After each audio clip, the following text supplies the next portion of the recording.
preocupado e quando eu olho não só os números, mas também o que acontece dentro de campo. A gente não pode maquiar o que acontece dentro de campo, mas eu vou trazer alguns dados aqui para você, torcedor, sobre o desempenho do Fernando Diniz à frente do Vasco da Gama. E lógico, isso aqui não é culpa só dele, é culpa da diretoria, é culpa do grupo de jogadores também. Não tem um culpado, é um combo, tá?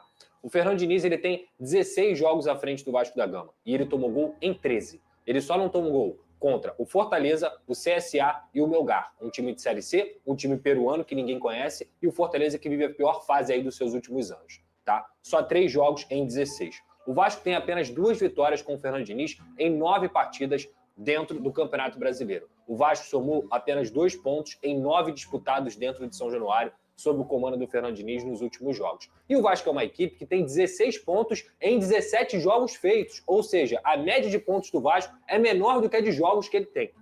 Cara, então, dito tudo isso, eu queria trazer para vocês aqui, até porque é natural do torcedor, de quem acompanha futebol, ainda mais com o nosso futebol brasileiro, de achar que o que a gente faz com a bola é jogar bem ou jogar mal. Sendo que o futebol hoje, principalmente, tem 2 grandes fases, a fase ofensiva e a fase defensiva. Sempre existiu, mas hoje está cada vez mais latente. Não adianta o seu time jogar bem só com a bola e ser péssimo sem a bola. O Vasco do Diniz, ele é exatamente isso. E o que me incomoda é que ele se apoia nessa criação de chances, nessa criação que muitas vezes o Vasco não consegue ser efetivo. Isso tem a ver com a culpa dos jogadores também, tem a ver com o grupo de jogadores, mas é um Vasco que se defende muito mal. Eu trouxe aqui os números e eu vou falar aqui de forma prática. A transição defensiva do Vasco é ruim, a forma como o Vasco se defende correndo para trás por jogar em linha alta é ruim. Ontem, por algum tipo de sorte, o João Vitor e o Lucas Freitas fizeram bons jogos, mas o Vasco ficou exposto a todo momento. E aí tem muita gente que fala assim, a gente quase ganhou. E a gente quase perdeu também.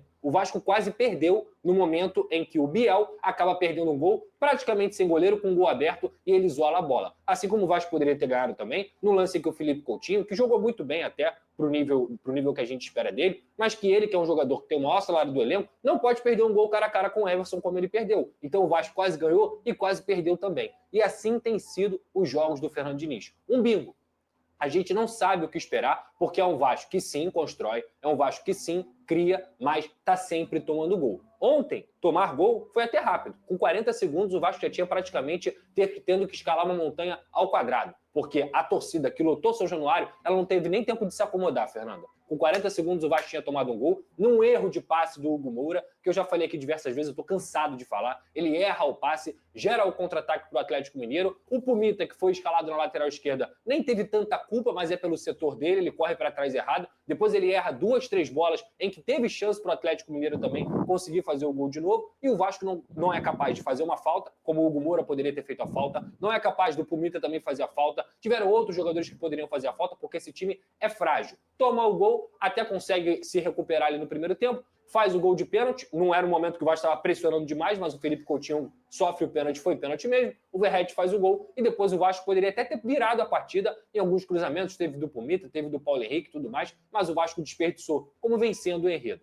No segundo tempo, o Atlético já tinha voltado bem. O Atlético já tinha voltado melhor. Teve um lance do Leão, que o Leão chuta a bola para fora. Depois teve o próprio lance do Biel. Teve outras bolas e teve também esse lance do Felipe Coutinho. O time cansou e o Diniz demorou para fazer as substituições. Ele só colocou 2 jogadores em 35 minutos de jogo. E tudo bem, ele pode achar que quem está no banco não é capaz. Então isso é um problema da diretoria. Por que o Jair, que foi o melhor jogador do time no meio-campo contra o CSA, não tem condições de jogar 15 minutos, 20 minutos? Jura? A gente tem um problema grave. E outra coisa, por que a base não está no banco? Por que o Vasco da Gama não está oportunizando os garotos da base? É melhor você continuar insistindo nos jogadores que não conseguem entregar nada e que talvez o próprio técnico não confie, porque para mim isso é falta de confiança. Se o Atlético Mineiro faz 5 trocas e tem um banco melhor, o Vasco não faz 2, 3 trocas em 45 minutos, a gente tem um problema aí. Então, é um problema da diretoria, é um problema da base do Vasco, que sempre foi a salvação. Por que não oportuniza a base? Por que o Elder não ganha chance? Por que o Zuccarelli não ganha chance? Por que outros jogadores não ganham chance? O Leandrinho e o Luiz Gustavo com sub-20.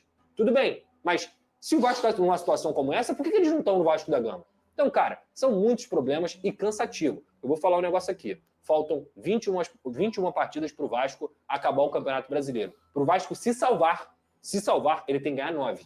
Tá? A conta é essa. A conta é essa. E do jeito que tá jogando, eu não acredito nisso. E o técnico Fernando Diniz comentou sobre a polêmica da possível saída do zagueiro João Vitor. Cadê? ele não pediu para sair. Tem que saber quais são os interesses, porque isso só prejudica o João Vitor. Ele é um jogador que tem eu tenho um trato com ele muito direto. É um jogador que, obviamente, que ele está sendo questionado pelo torcedor.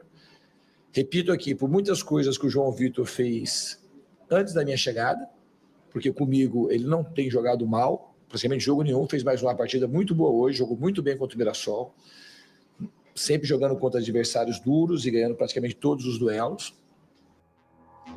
Ele cita que o João Vitor é muito contestado, ô Vene, pelo que ele apresentou antes da chegada do Diniz. O Diniz até destaca ele, né, a opinião dele, que com a chegada do Diniz, o João Vitor tem jogado muito bem, destacou a partida contra o Mirassol e tudo mais. Mas a qualidade de um jogo e a qualidade de um jogador, ela precisa ser atrelada à efetividade. Você concorda comigo, ô Vene?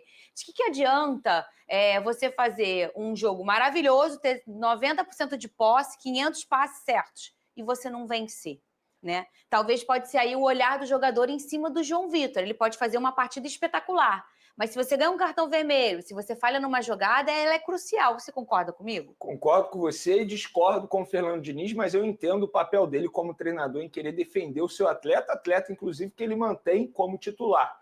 E foi o que você falou, não adianta o João Vitor fazer uma baita partida durante 89 minutos, em 1 minuto ele falhar e acabar cedendo a vitória para o time adversário.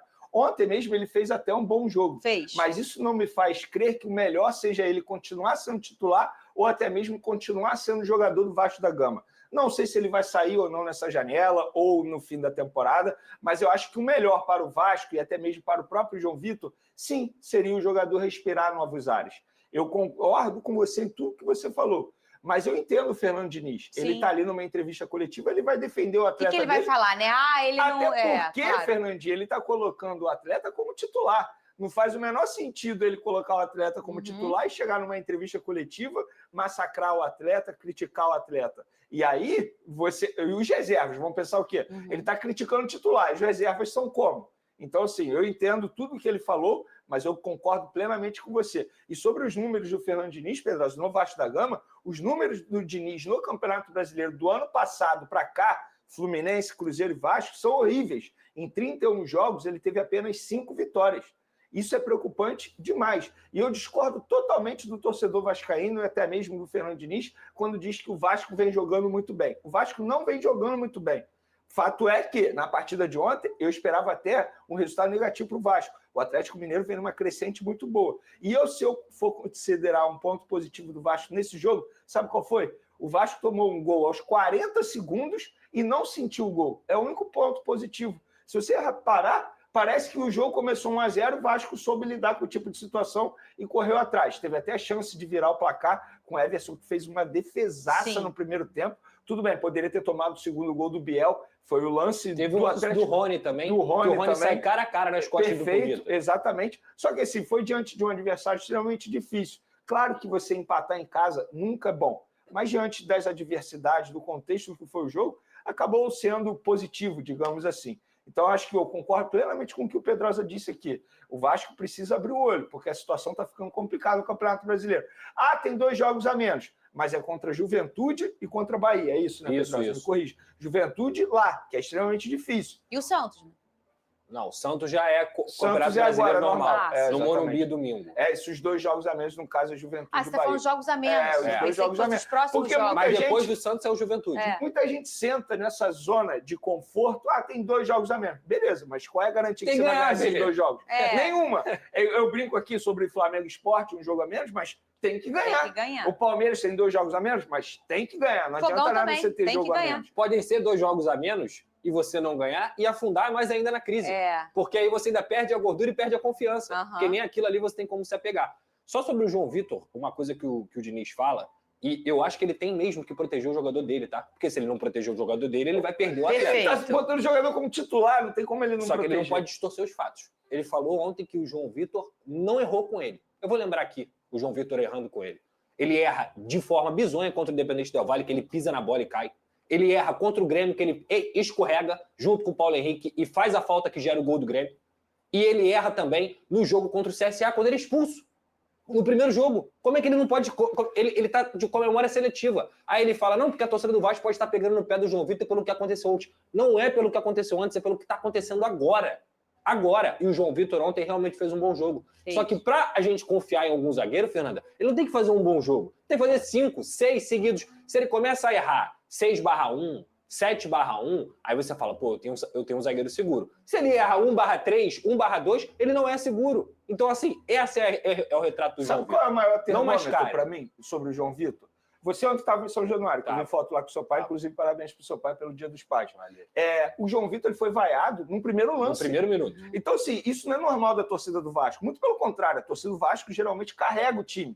Para o torcedor vascaíno, no primeiro lance, vaiar um jogador, é porque, de fato, assim, já extrapolou os limites. Isso acontecia no final do Léo Pelé, né? E eu acho que o pior não é nem o que ele faz. Claro que o pior é o que ele faz dentro de campo, que acaba comprometendo o resultado. Mas a postura dele fora de campo também interfere. Quando ele chega numa zona mista e fala o que ele fala, eu não tenho nada a fazer, correr atrás. A postura dele também fora das 4 linhas, e eu digo ali nas entrevistas, também interfere na relação com o torcedor.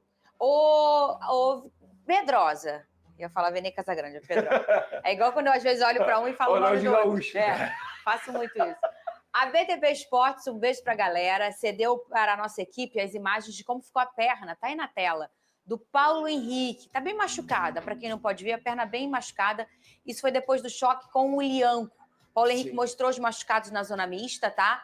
Você tem atualizações da situação do Paulo Henrique, e isso não é uma lesão, né? Na verdade, faz um retoque aí, isso é até, entre aspas, normal, vamos dizer, no corpo de um jogador. Mas não é normal você olhar e achar que não foi uma entrada dura, hein, ô Pedrosa? Se eu não me engano, esse lance não foi marcado nada. O Lianco, ele dá uma bicuda para tirar uma jogadaça do Paulo Henrique, e aí acontece isso aí. Acho que não vai ser problema para o jogo contra o Santos. O Paulo Henrique também é um dos poucos que se salvam, um excelente jogador que ajuda o Vasco da Gama, apesar de ter alguns problemas ali no terço final, mas ontem fez uma belíssima partida. Eu acho que a arbitragem do Davi Lacerda ontem ela foi bem confusa, assim, mas isso não é o que define o resultado. Para mim, o que define o resultado é a forma como o Vasco se defende, e se a diretoria do Vasco não entregar jogadores decentes e também o sistema defensivo não for mais capaz de conseguir se defender, esquece. O Campeonato Brasileiro é um campeonato que consiste em você pontuar mesmo quando você não joga bem. Jogar bem, jogar bem, e não pontuar, não adianta nada. Sabe o que me lembra? O América Mineiro em 2023. Vocês lembram do América Mineiro? Sim, que era o último campeonato colocado no campeonato? Jogava bem e perdia todos os jogos. Adianta alguma coisa? Não. Nada. E você viu nesse momento as palavras do Lucas Pedrosa, analisando um pouquinho sobre esse jogo. Vasco da Gama 1, o Atlético Mineiro também 1. Agora, atualizações sobre novos reforços que podem pintar na equipe do Vasco da Gama. A informação do Gala Mercato, que é um portal turco que acompanha, sempre passa informações, na verdade, do Galatasaray, passou a seguinte informação. Vamos lá. Até traduzido já para vocês. Exclusivo. Carlos Cuesta chegou a um acordo com o Vasco da Gama sobre um salário anual de 2 milhões de euros. E agora, vamos lá. Salário anual de 2 milhões de euros. O euro hoje, para vocês terem uma ideia, vamos fazer a conta aqui rapidamente. O euro hoje, 6,31. Vamos lá. Se é 6,31 vezes 2, equivale a 12 milhões e um pouquinho mais de meio, né? 12 milhões 620 mil de reais. Você divide esse valor por 12, o salário ficaria por 1 milhão e 51 mil, ou seja, menos de 1 milhão e 100 mil reais. Seria o salário de Carlos Cuesta para ser o novo reforço do Vasco da Gama. E aí, você acha que é um valor legal? Não é? Qual a sua opinião? Eu quero que você coloque nos comentários que eu vou estar lendo geral. Peço a você que deixe o like, é muito importante para o nosso canal. Acione o sininho de notificação para não perder nenhum conteúdo. Nossa meta é alcançar o mais rápido possível 60 mil, eu conto muito com a sua ajuda e também com a sua moral. Vou ficar por aqui, velho, tamo junto. E é nóis! Fui!